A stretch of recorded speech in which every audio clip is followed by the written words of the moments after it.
ಮಾಡ್ತಾರೆ. ರೈತರು ಸಾಲ ಕೂಡ ಮನ್ನಾ ಮಾಡಬೇಕು ಹೇಳ್ತಾರೆ, ಅವರು ಮಾಡಬೇಕಲ್ಲ. ಅಲ್ಲಿ ಕೇಂದ್ರದಿಂದ ಮಾಡಿದ್ರೆ ಎಲ್ಲ ಮುಗ್ದೇ ಹೋಯ್ತಲ್ಲ.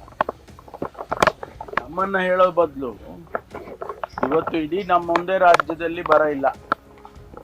ಆಂಧ್ರದಲ್ಲಿ ಬರ ಇದೆ, ತೆಲಂಗಾಣದಲ್ಲಿ ಬರ ಇದೆ, ಮಹಾರಾಷ್ಟ್ರದಲ್ಲಿ ಬರ ಇದೆ, ಉತ್ತರ ಪ್ರದೇಶ ಬಿಹಾರ್ನಲ್ಲೂ ಕೂಡ ಕೆಲವು ಭಾಗಗಳಲ್ಲಿ ಇದ್ದಾವೆ. ಹಾಗಾಗಿ ಇಡೀ ದೇಶದಲ್ಲಿ ಯಾವ ರೀತಿಯಲ್ಲಿ ಡಾಕ್ಟರ್ ಮನಮೋಹನ್ ಸಿಂಗ್ ಅವರು 72,000 ಕೋಟಿ ರೂಪಾಯಿ ಮನ್ನಾ ಮಾಡಿದರು, ಅದೇ ರೀತಿ ಕೇಂದ್ರ ಸರ್ಕಾರದವರು ಮನ್ನಾ ಮಾಡಿದರೆ ಇಡೀ ದೇಶದ ಎಲ್ಲ ರೈತರಿಗೂ ಕೂಡ ಅನುಕೂಲ ಆಗುತ್ತೆ. ಅದನ್ನು ನಾನು ಒತ್ತಾಯ ಮಾಡ್ತೇನೆ ಕೇಂದ್ರ ಸರ್ಕಾರಕ್ಕೆ.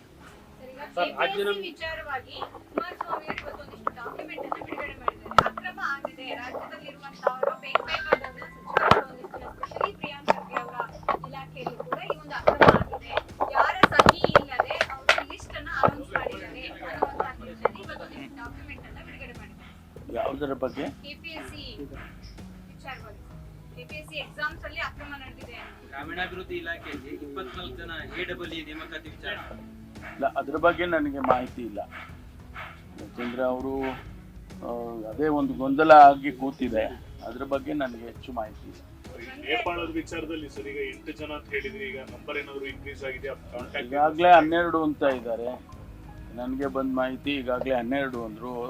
ಇನ್ನೂ ಹೆಚ್ಚು ಜನ ಇದ್ದಾರೆ ಕರ್ನಾಟಕದಿಂದ, ಇಡೀ ಕರ್ನಾಟಕದಿಂದ ಇನ್ನೂ ಹೆಚ್ಚು ಜನ ಇದ್ದಾರೆ ಅಂತೇಳಿ ಅದು ಅಪ್ಡೇಟ್ ಆದಂಗೆಲ್ಲ ಇನ್ಕ್ರೀಸ್ ಆಗ್ತಾ ಇದೆ. ಅದಕ್ಕೆ ಈಗ ನಾವು ಒಂದು ಅಧಿಕಾರಿಗಳನ್ನ ಅಲ್ಲಿಗೆ ಕಳಿಸ್ತಾ ಇದ್ವಿ, ಕಠ್ಮಂಡುಗೆ. ಅಲ್ಲಿಂದ ಮಾಹಿತಿಗಳು ತಗೊಳ್ತೀವಿ.